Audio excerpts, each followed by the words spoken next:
दोस्तों स्वागत है आपको आपके अपने YouTube channel D for you study में। दोस्तों जैसा कि आपका जो है पहला नंबर चैप्टर मैथिली के मिथिलाक संस्कृति सीमा के संपूर्ण जो है एक्सप्लेन यानी कि भावार्थ जो है आपको बता दिया गया है और उससे जो जो प्रश्न बनते हैं उसमें भी समझा दिया गया है।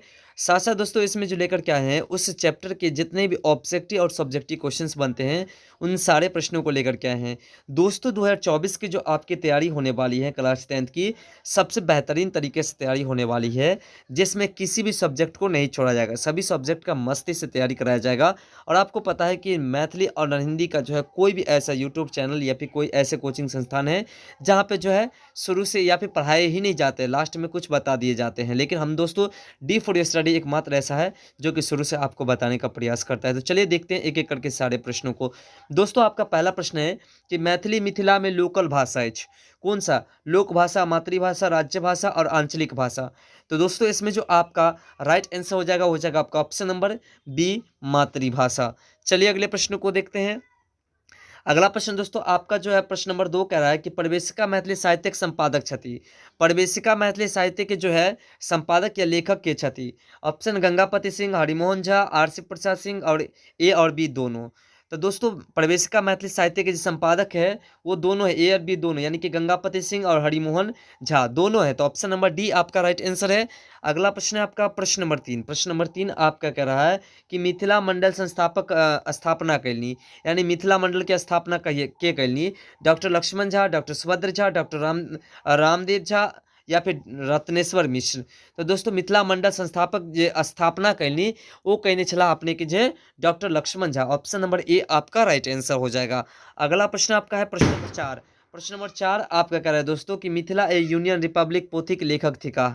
ऑप्शन है डॉक्टर लक्ष्मण झा, जटाशंकर झा, उमेश मिश्र और रामनाथ झा। तो दोस्तों मिथिला ए यूनियन रिपब्लिक पोथी के जो लेखक है वो लेखक आपका जो है डॉक्टर लक्ष्मण झा ही है, यानी कि ऑप्शन नंबर ए आपका राइट आंसर है। चलिए अगले प्रश्न को देखते हैं। अगला प्रश्न आपका है प्रश्न नंबर 5 कह रहा है कि जनक राजवंशक छला निमि जनक, मरीचि, कश्यप और विश्वनाथ। तो दोस्तों जनक राजवंशक जो चला वो निमि जनक चला। जब हम पढ़ाए थे फर्स्ट चैप्टर को तो उसमें डिटेल में समझाया गया था कि कहाँ से कौन सा प्रश्न बनते हैं, कैसे कौन सा प्रश्न है, सब्जेक्टिव ऑब्जेक्टिव सारे प्रश्नों पर चर्चा किया गया था और सारे प्रश्नों को जो है बारे में इस चैप्टर के माध्यम से समझाया गया था। और दोस्तों मैथ के भी जो है एचसीएफ और एलसीएम निकालने का सरल तरीका आपको समझाया गया है, उस वीडियोस को आप जरूर देख लीजिएगा। एंड स्क्रीन में वो वीडियोस मिल जाएगा और एंड स्क्रीन में दोस्तों अगर वो वीडियो ना मिले तो आई आइकॉन में मिल जाएगा और इसका जो संपूर्ण भावार्थ वाला वीडियो है वो आपको एंड स्क्रीन मिल जाएगा। उस वीडियोस को देखने के बाद अगर इस वीडियोस को देखते हैं तो आपको ज़्यादा से ज़्यादा फायदा मिलने वाला है। अगला प्रश्न आपका है कि राष्ट्रपति द्वारा श्रेष्ठ और दक्ष शिल्पी पुरस्कार गोदावरी दत्त के दिल गेलनी, यानी कि गोदावरी दत्त की जो राष्ट्रपति द्वारा दक्ष और शिल्पी पुरस्कार दिए गए थे वो कब दिए गए थे? 1980 में, 1970 में, 1975 में, 1990 ईस्वी में। तो दोस्तों इसमें जो आपका राइट आंसर हो जाएगा वो हो जाएगा आपका ऑप्शन नंबर ए 1980 ईस्वी में। दोस्तों एक बात और यहाँ पे एक और प्रश्न बन सकता है आपका कि गोदावरी दत्त की जो है पुरस्कार जो है सर्वश्रेष्ठ पुरस्कार किनका द्वारा दिल गेल छला? तो राष्ट्रपति द्वारा दिल गेल छला। ये प्रश्न जो है इस बार भी आपके एग्जाम्स में पूछे गए हैं, यानी कि क्लास 10th वाले जो एग्जाम्स थे उसमें इस बार भी पूछे गए हैं ऐसा प्रश्न जिस हमने आपको बताया है। अगला प्रश्न जो है आपका 7 नंबर कह रहा है कि मिथिला नामक मैथिली साप्ताहिक आरंभ कैली, यानी कि मिथिला नाम के जो साप्ताहिक आरंभ किए थे कौन किए थे?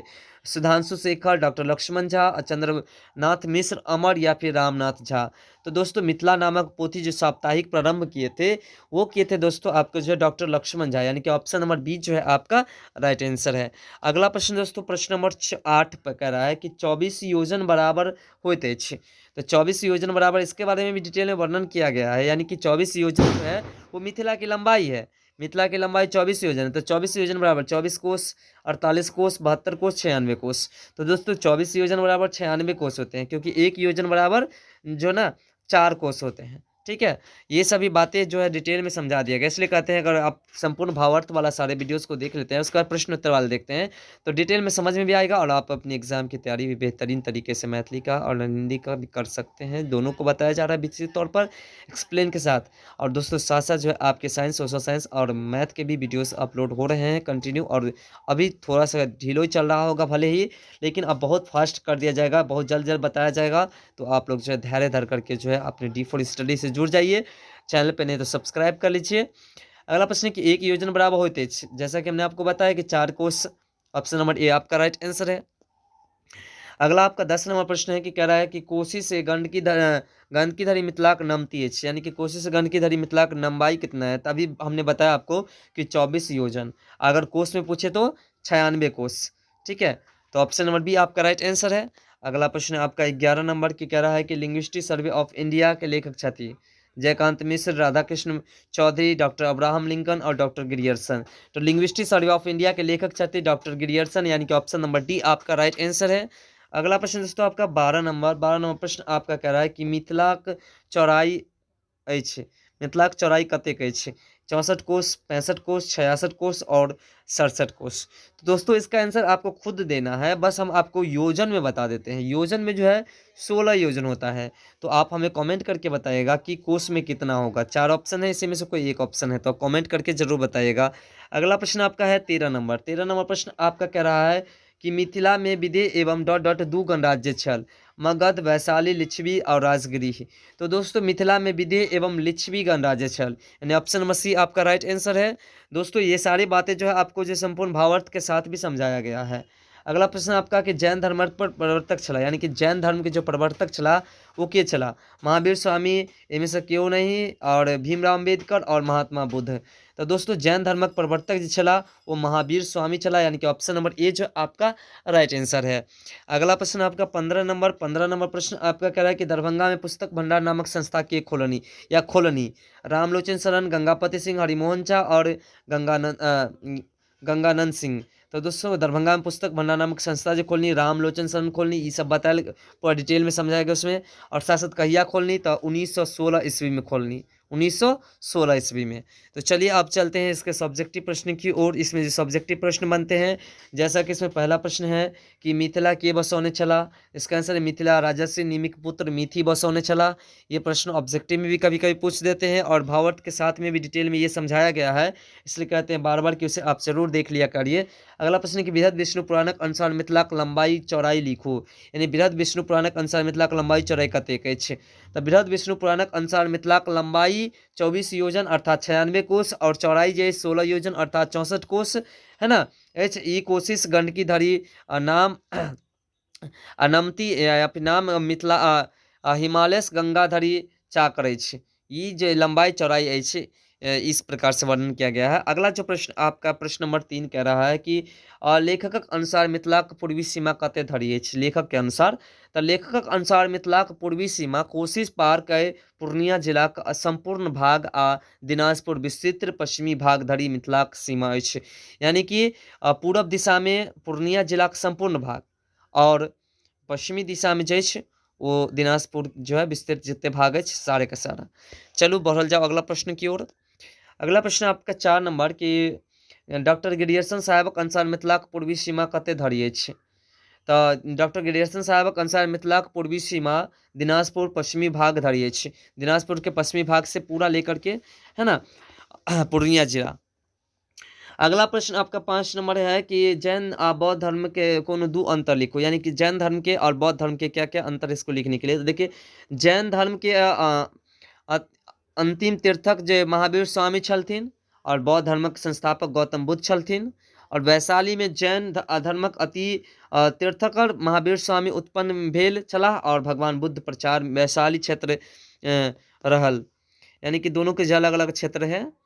और किसी प्रकार की दिक्कत हो समझने में तो कमेंट करके बताएगा, हम अगले वीडियोज़ में जो है डिटेल में समझाने का प्रयास करेंगे, इससे बेहतरीन तरीके से जो आपको समझ में आ जाए। अगला चंदा झा के अनुसार मिथिलाक चौड़ाई चौहद्दी लिखो, चंदा झा के अनुसार। और देखिए मिथिला भाषा रामायण के लेखक भी चंदा झा है, जो कि इस बार एग्जाम में पूछे भी गए हैं ऑब्जेक्टिव में। तो चंदा झा के अनुसार मिथिलाक चौहद्दी अछि, दक्षिण में गंगा, पूर्व में कोशिकी, और पश्चिम में गंडकी आ उत्तर में हिमालय। यहाँ पे कहल गया चंदा झा शब्द में गंगा बहती जनिक दक्षिण की दिश पूर्व कोसी धारा, पश्चिम बहती गंडकी, उत्तर हिम्मत बल विस्तारा। ई प्रकार से चंदा झा वर्णन के छथ। अगला प्रश्न, प्रश्न में ये सब 5 नंबर के प्रश्न है। त्रिभाषा सिद्धांतक अर्थ स्पष्ट करो, यानी कि त्रिभाषा सिद्धांत क्या होता है उसका अर्थ स्पष्ट करने के लिए क्या है। शिक्षा पद्धतिक निर्माणक लेल एकटा समितिक निर्माण कयल गेल, तकरा द्वारा भाषा विशेष में त्रिभाषा सिद्धांत योजना स्वीकृत भेल, जे वर्धा योजना नाम से प्रसिद्ध है। यानी कि जो शिक्षा के लिए एक भाषा को विशेष त्रिभाषा के सिद्धांत पर किए गए थे, उसे वर्धा योजना के नाम दिए गए हैं। और एकरा अनुसार राज्यक काज मातृभाषा में होबाक चाही, यानी वर्धा योजना के अनुसार राज्य के कार्य जो है वो मातृभाषा में होबाक चाही और मातृभाषाक विकास करक चाही और देशक काजक लेल राष्ट्रभाषा प्रयोजन होबाक चाही, प्रयोग होबाक चाही आ अंतर्राष्ट्रीय कार्यक लेल अंग्रेजी महत्वपूर्ण होइत छै। तऽ शिक्षा माध्यम छात्र अपन अपन रुचिक अनुसार भाषा चयन कैल शिक्षा पाबि सकैत अछि, तब सुविधा होबाक चाहिए।